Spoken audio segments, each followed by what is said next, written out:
Good evening everyone, मेरा नाम है गोविंद पटेल और आज हम लोग करने वाले हैं आपके सीटीटी एग्ज़ाम के प्रीवियस ईयर यानी 21 दिसंबर 2021 में पूछे गए ईवीएस के 30 क्वेश्चंस को। आज के सारे क्वेश्चंस आप लोगों के लिए बहुत ज़्यादा इंपॉर्टेंट रहने वाले हैं, क्योंकि आप लोगों को पता होना चाहिए कि आपके सीटीटी एग्ज़ाम में क्वेश्चंस बार बार रिपीट होते रहते हैं। उन्हीं क्वेश्चंस को बार बार घुमा फिरा कर पूछा जाता है। तो सभी लोग नोटबुक और पेन लेकर बैठिएगा और सभी को साथ साथ में नोट करना है कि आपके कितने क्वेश्चन सही हो रहे हैं। तो सभी लोग एक बार क्लास को लाइक कर दीजिए और जो भी चैनल पर नया है वो लोग चैनल को सब्सक्राइब कर लेंगे। चलिए देखते हैं आज का पहला क्वेश्चन। पहला क्वेश्चन है, नीचे दी गई सूची पर विचार कीजिए। अब सूची क्या है हमारे पास? सूची है झील, झरना, तालाब, पहाड़ी और नदी। उपरोक्त सूची में से कौन सा सबसे भिन्न है? चलिए क्वेश्चन नंबर फर्स्ट का आंसर दीजिए।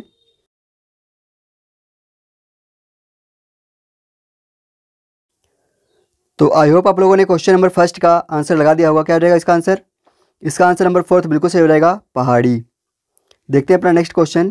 क्वेश्चन नंबर 2, नीचे दिए गए कथनों पर विचार कीजिए। अब पहला कथन हमारे पास में लिखा गया है कि गुजरात के जो लोग होते हैं वह दाल के साथ में चपाती खाते हैं और दाल में शक्कर डाल के खाते हैं। और दूसरे कथन में लिखा गया है केरल में अधिकतर लोग किसी भी करी के साथ टेपियोका खाते हैं। तीसरे कथन में लिखा गया है कश्मीर में लोग नारियल के तेल में बनी समुद्री मछली खाते हैं।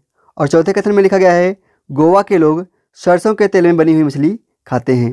चलिए क्वेश्चन नंबर 2 का आंसर बताइए कि क्या सही हो रहेगा। आपके सामने यहाँ पे 4 विकल्प लिखे गए हैं, बताइए कि इनमें से कौन सा ऑप्शन सही हो रहेगा।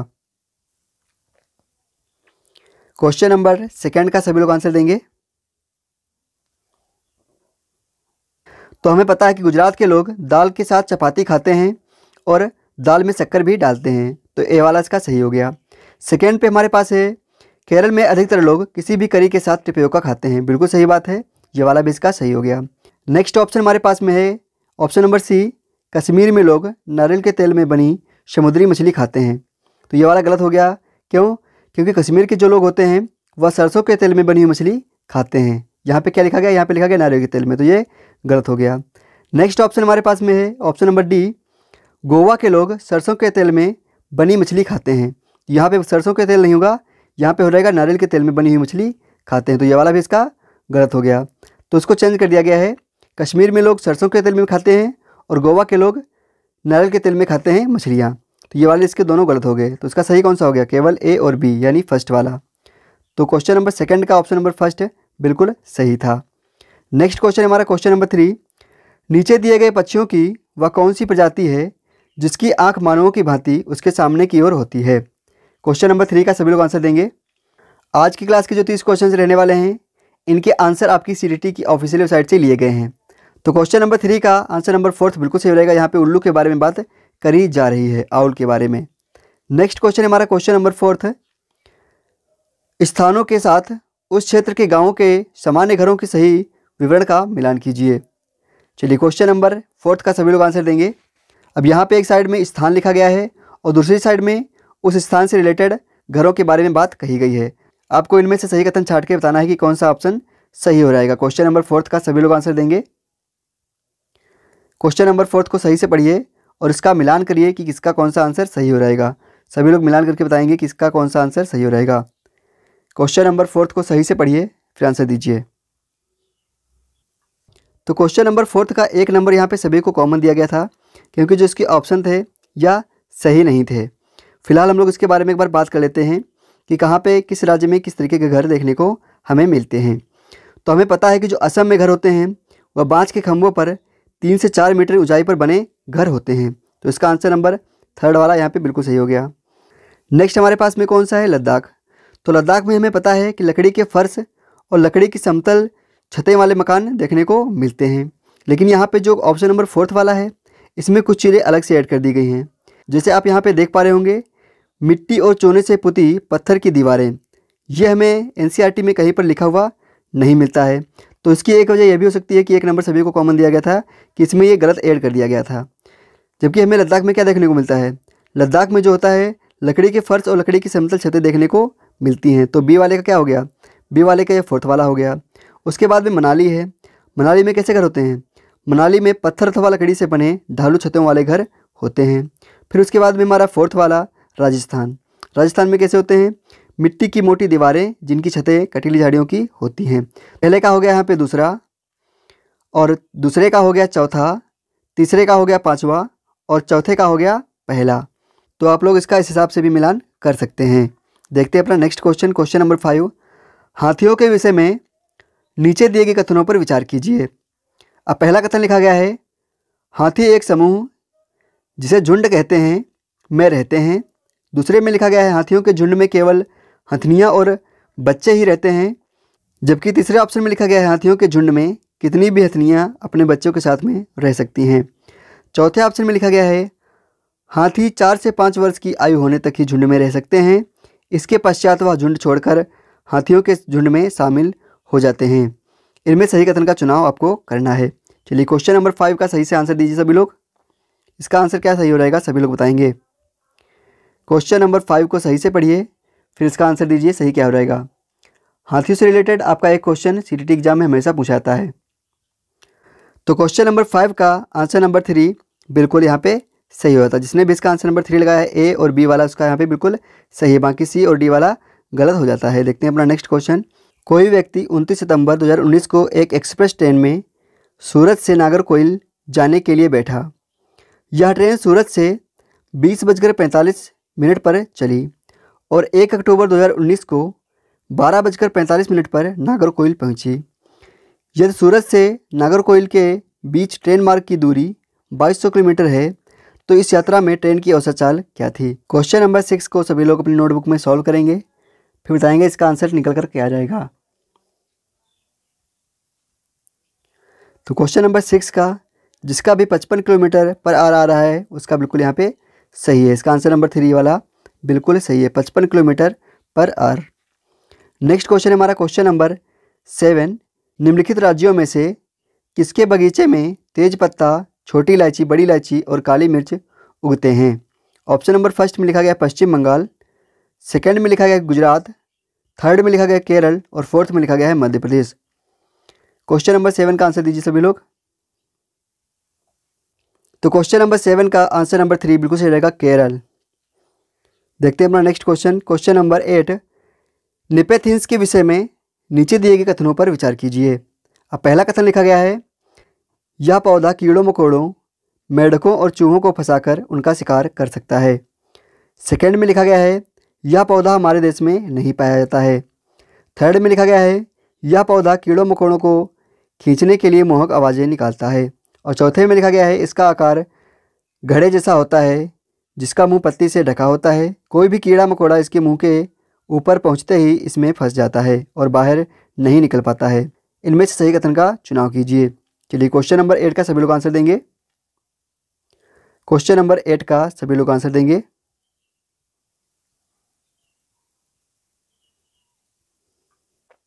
तो क्वेश्चन नंबर 8 का आंसर नंबर 2 जिसने भी लगाया उसका यहाँ पे बिल्कुल सही होता है, क्योंकि हमें पता है यह जो है यह भारत के मेघालय राज्य में देखने को हमें मिलता है और यह आवाज़ें नहीं निकालता है, यह सुगंध निकालता है, स्मेल निकालता है। तो उसका ये वाला और ये वाला गलत हो गया, बाकी ए और डी वाला इसका सही हो गया।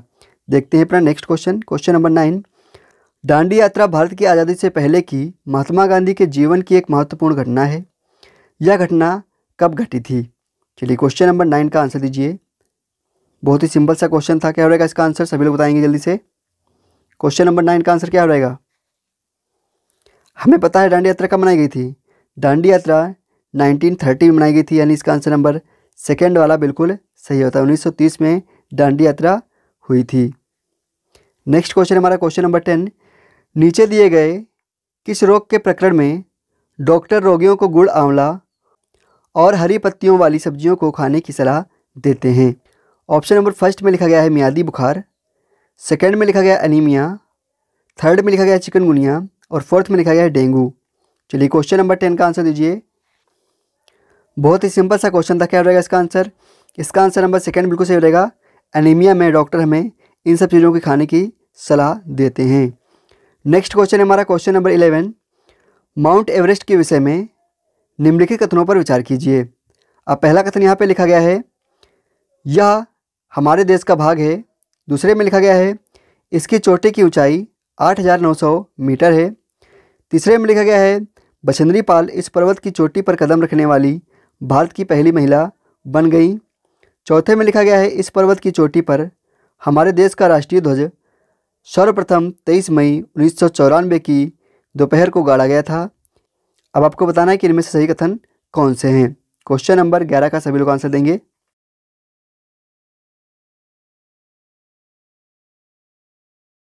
आई होप आप लोगों ने इसका सही आंसर लगा दिया होगा। क्या रहेगा इसका आंसर? इसका आंसर नंबर सेकेंड बिल्कुल सही रहेगा, बी और सी वाला। यह हमारे देश का भाग नहीं है। यह कहाँ का भाग है? यह नेपाल का भाग है, जहाँ इसे सागर माथा भी बोला जाता है। तो ये वाला इसका गलत हो गया। उसके बाद में इसकी जो चोटी की ऊंचाई होती है वह 8,900 मीटर है, जो कि एनसीईआरटी में आपकी लिखी गई है। ये वाला इसका सही हो गया। बछेंद्री पाल इस पर्वत की चोटी पर कदम रखने वाली भारत की पहली महिला थी। यह भी इसका सही है और यह वाला भी इसका गलत है। तो इसीलिए इसका आंसर नंबर बी और सी वाला सही हो जाता है, बाकी इसके गलत हो जाएंगे ऑप्शन। नेक्स्ट क्वेश्चन है हमारा क्वेश्चन नंबर 12 है। एक डॉक्टर का घर एक्स पर स्थित है तथा उसका अस्पताल वाई पर स्थित है। डॉक्टर के घर से अस्पताल जाने के लिए कोई सीधी सड़क नहीं है, अतः डॉक्टर पहले ए पर जाते हैं जो एक्स के ठीक पूर्व में 500 मीटर दूरी पर है। फिर वह बी पर जाते हैं जो ए के ठीक दक्षिण में 400 मीटर दूरी पर है। फिर वह सी पर जाते हैं जो बी के ठीक पश्चिम में 90 मीटर दूरी पर है। और अंत में वह अपने अस्पताल पहुंचते हैं जो सी के ठीक उत्तर में 80 मीटर दूरी पर है। अस्पताल के सापेक्ष डॉक्टर के घर की सही दिशा क्या होगी? क्वेश्चन नंबर 12 का सभी लोग मैप बनाकर आंसर बताएंगे। जैसे जैसे इसमें बोलता जाए वैसे वैसे आप करते जाइए, आपका आंसर निकल आएगा। क्वेश्चन नंबर 12 का क्या आंसर हो जाएगा सभी लोग बताएंगे। तो क्वेश्चन नंबर 12 का ऑप्शन नंबर सेकंड उत्तर पश्चिम बिल्कुल यहाँ पे सही हो जाएगा। नेक्स्ट क्वेश्चन हमारा क्वेश्चन नंबर 13 है। रेगिस्तानी ओक नामक पेड़ के बारे में निम्न में से कौन सा कथन सही नहीं है? क्या पूछा गया है? कौन सा कथन सही नहीं है? क्वेश्चन नंबर 13 का सभी लोग आंसर देंगे।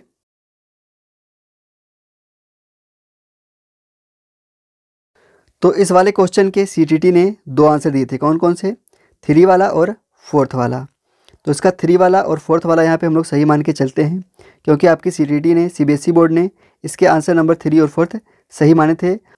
और जिसने भी इसका 3 और 4th में से कोई भी ऑप्शन लगाया था उसको 1 नंबर यहाँ पे कॉमन दिया गया था। जिसने भी 1 और 2 में लगाया था उसका नंबर कट गया था, बाकी जिसने 3 और 4th में लगाया था उसका 1 नंबर सबको दिया गया था। नेक्स्ट हमारा क्वेश्चन है क्वेश्चन नंबर 14 है। कुड़ुक कहाँ के लोगों की भाषा है? बहुत ही सिंपल सा क्वेश्चन और इसको हम लोग 1-2 बार कर भी चुके हैं। क्वेश्चन नंबर 14 का सभी लोग आंसर देंगे। कुड़ुक कहाँ की लैंग्वेज है?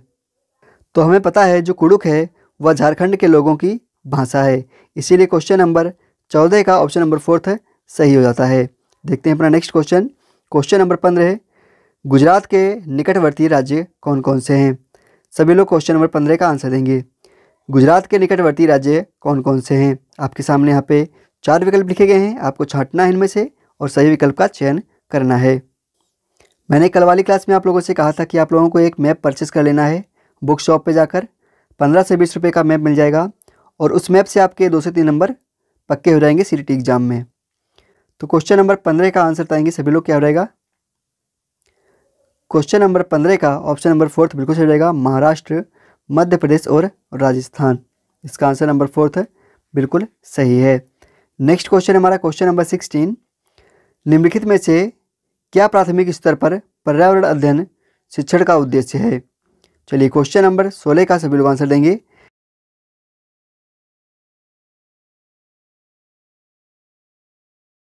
तो क्वेश्चन नंबर 16 का ऑप्शन नंबर फर्स्ट जिसने भी यहाँ पे लगाया था उसका यहाँ पे 1 नंबर पक्का हो जाता है। पर्यावरणीय मुद्दों पर जागरूकता का विकास करना, इसका आंसर नंबर फर्स्ट बिल्कुल सही है। नेक्स्ट क्वेश्चन हमारा क्वेश्चन नंबर 17 है। कक्षा 5 का एक पाठ है किसान की कहानी बीज की जुबानी, जो शुरू होता है एक प्रश्न के द्वारा, जैसे जो भोजन हम खाते हैं उनको कौन पैदा करता है। अब इस प्रश्न को पूछने का मुख्य जो उद्देश्य है वह क्या है आप लोगों को बताना है। ऑप्शन नंबर फर्स्ट में लिखा गया है बच्चों की सोच को नई दिशाओं में लेकर जाती है। सेकंड में लिखा गया है बच्चों के सीखने की प्रक्रिया में सहायता करती है। थर्ड में लिखा गया है बच्चों की स्मरण आधारित कौशलों का विकास करने में सहायता करती है। और फोर्थ में लिखा गया है शिक्षक को कक्षा में अनुशासन बनाए रखने में सहायता करती है। क्वेश्चन नंबर 17 का आंसर सभी लोग बताएंगे। क्वेश्चन नंबर 17 का आंसर क्या हो रहेगा?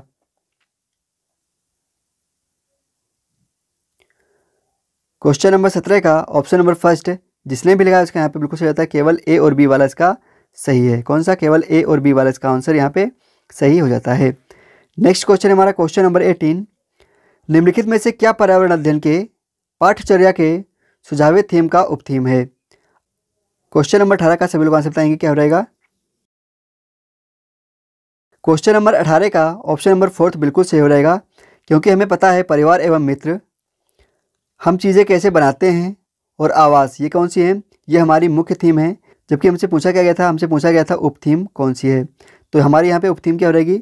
जानवर और पौधे, यही हमारी उपथीम है और इसका आंसर नंबर फोर्थ इसीलिए सही हो जाता है।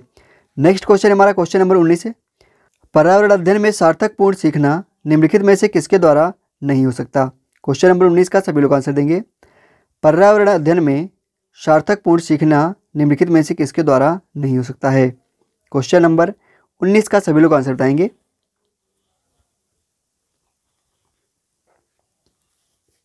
क्वेश्चन नंबर 19 का आंसर नंबर फोर्थ जिसने भी लगाया है उसका यहाँ पे बिल्कुल सही हो जाता है। जहाँ पर भी आपको स्मरण, याद करना, रट्टा लगाना दिख जाए, समझ लीजिए कि वो निगेटिव है। तो जहाँ पर नहीं लिखा होगा तो उसका मतलब क्या है? हमसे निगेटिव ही पूछा जा रहा है। तो क्वेश्चन नंबर 19 का आंसर नंबर फोर्थ यहाँ पे बिल्कुल सही हो जाता है। नेक्स्ट क्वेश्चन हमारा क्वेश्चन नंबर 20 है, निम्नलिखित में से कौन से सीखने के सिद्धांत पर पर्यावरण अध्ययन आधारित होता है? ऑप्शन नंबर फर्स्ट में लिखा गया है मूर्त से अमूर्त, सेकेंड में लिखा गया है अमूर्त से मूर्त, थर्ड में लिखा गया है वैश्विक से सामान्य और फोर्थ में लिखा गया है अज्ञात से ज्ञात। चलिए क्वेश्चन नंबर 20 का सभी लोग आंसर देंगे।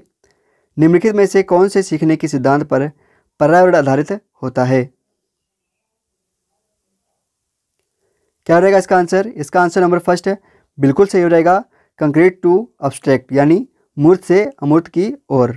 इसका आंसर नंबर फर्स्ट बिल्कुल सही है। नेक्स्ट क्वेश्चन हमारा क्वेश्चन नंबर 21, निम्नलिखित में से कौन पर्यावरण अध्ययन का गुण नहीं होना चाहिए? क्या पूछा गया है? इनमें से कौन सा एक गुण नहीं होना चाहिए? तो आपको ध्यान रखना है, इसमें नहीं लिखा हुआ वहाँ पे आपको ध्यान देने की आवश्यकता होती है। क्वेश्चन नंबर 21 का सभी लोग आंसर देंगे। क्वेश्चन नंबर 21 का सभी लोग आंसर बताएंगे। तो क्वेश्चन नंबर 21 का आंसर नंबर फोर्थ जिसने भी लगाया है उसका यहाँ पे सही हो जाता है। चलिए देखते हैं अपना नेक्स्ट क्वेश्चन। क्वेश्चन नंबर 22, भोजन किस प्रकार से खराब होता है, इससे संबंधित प्रयोग के संचालन में एक पर्यावरण अध्ययन का शिक्षक बच्चों की सहायता करता है। निम्नलिखित में से क्या इस प्रयोग में प्रक्रिया आधारित सीखने का उद्देश्य नहीं होगा? क्वेश्चन नंबर 22 का सभी लोग आंसर देंगे। क्वेश्चन नंबर 22 का सभी लोग आंसर बताएंगे। हमसे पूछा गया है इनमें से कौन सा उद्देश्य नहीं होगा। नहीं का मतलब क्या है? पूरा जो ये क्वेश्चन है ये निगेटिव हो गया, और निगेटिव ये क्वेश्चन है तो इसका आंसर भी निगेटिव ही होगा। क्या रहेगा इसका आंसर? इसका आंसर नंबर फोर्थ बिल्कुल सही रहेगा, स्मरण करना, रट्टा लगाना, याद करना, स्मरण करना, ये हमेशा निगेटिव होते हैं, इसीलिए इसका आंसर नंबर फोर्थ बिल्कुल सही हो गया। नेक्स्ट क्वेश्चन हमारा क्वेश्चन नंबर 23, निम्नलिखित में से क्या पर्यावरण अध्ययन में बच्चों के लिए ज्ञान की रचना के लिए प्रभावी संसाधन नहीं होगा? अब यहाँ पर फिर से नहीं पूछा गया है तो आपको नहीं को ध्यान में रखकर ही आंसर देना है। क्वेश्चन नंबर 23 का सभी लोग आंसर देंगे।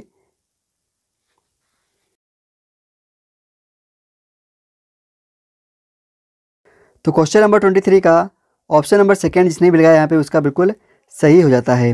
हमसे पूछा गया था कौन सा संसाधन नहीं होगा, तो कक्षा की जो 4 दीवारी होती है हमको बच्चों को उसी तक सीमित नहीं रखना है, हमें उन्हें वास्तविक जीवन यानी बाहर भ्रमण पर भी ले जाना होता है। तो इसका आंसर नंबर सी वाला बिल्कुल यहाँ पे सही हो गया।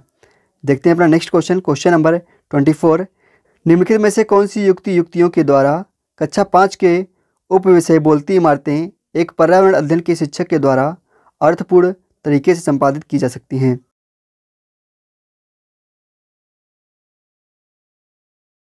तो क्वेश्चन नंबर 24 का आंसर नंबर फर्स्ट यानी ए और सी जिसने भी लगाया उसका यहाँ पे बिल्कुल सही हो जाता है। इसका ए और सी वाला यहाँ पे बिल्कुल सही है। देखते हैं अपना नेक्स्ट क्वेश्चन। क्वेश्चन नंबर 25, बच्चों के सीखने की प्रगति के वर्णन अभिलेख आधारित हैं। ऑप्शन नंबर फर्स्ट में लिखा गया है मुख्य तकनीकी पर, सेकेंड में लिखा गया है प्रोजेक्ट तकनीकी पर, थर्ड में लिखा गया है अवलोकन तकनीकी पर और फोर्थ में लिखा गया है अभिन्यास तकनीकी पर।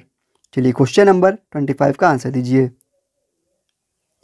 बच्चों के सीखने की प्रगति के वर्णन अभिलेख जो होते हैं वह आधारित होते हैं। तो क्वेश्चन नंबर 25 का आंसर नंबर 3 अवलोकन तकनीकी पर जिसने भी लगाया उसका यहाँ पे बिल्कुल सही हो जाता है। देखते हैं अपना next question, question number 26। CCE के अनुसार पर्यावरण अध्ययन में स्व आकलन संबंधित है। ऑप्शन नंबर फर्स्ट में लिखा गया है सीखने के समान आकलन, सेकंड में लिखा गया है सीखने के लिए आकलन, और थर्ड में लिखा गया है सीखने का आकलन, जबकि फोर्थ में लिखा गया है सीखने के अंदर आकलन। चलिए क्वेश्चन नंबर 26 का आंसर दीजिए। ये वाला क्वेश्चन आपकी CET एग्जाम में काफ़ी बार पूछा जा चुका है। क्वेश्चन नंबर 26 का आंसर क्या रहेगा? सीखने के समान आकलन। तो इसका आंसर नंबर फर्स्ट यहाँ पे बिल्कुल सही है। नेक्स्ट क्वेश्चन है हमारा क्वेश्चन नंबर 27। बच्चों के सीखने की प्रगति को आंकने के लिए शिक्षकों द्वारा अक्सर पोर्टफोलियो का उपयोग किया जाता है। अब पोर्टफोलियो जो होती है वह क्या होती है उसके बारे में आपको बताना है।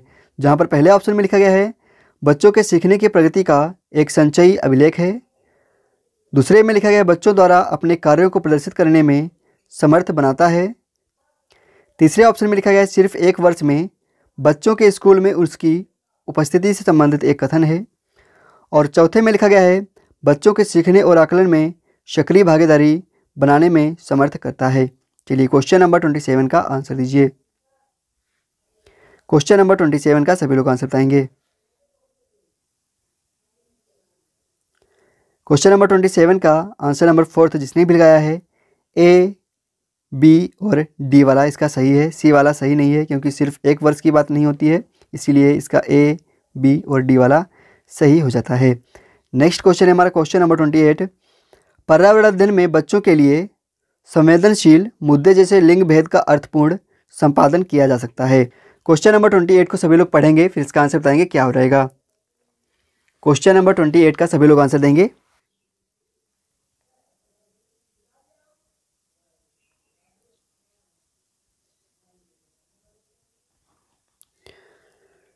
तो क्वेश्चन नंबर 28 का ऑप्शन नंबर फर्स्ट जिसने भी लगाया है उसका यहाँ पे बिल्कुल सही होता है।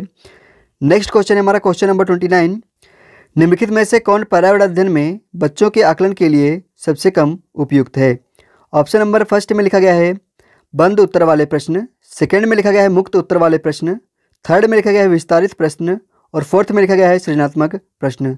चलिए क्वेश्चन नंबर 29 का सभी लोग आंसर दीजिए। निम्नलिखित में से कौन सा पर्यावरण अध्ययन में बच्चों के आकलन के लिए सबसे कम उपयुक्त है?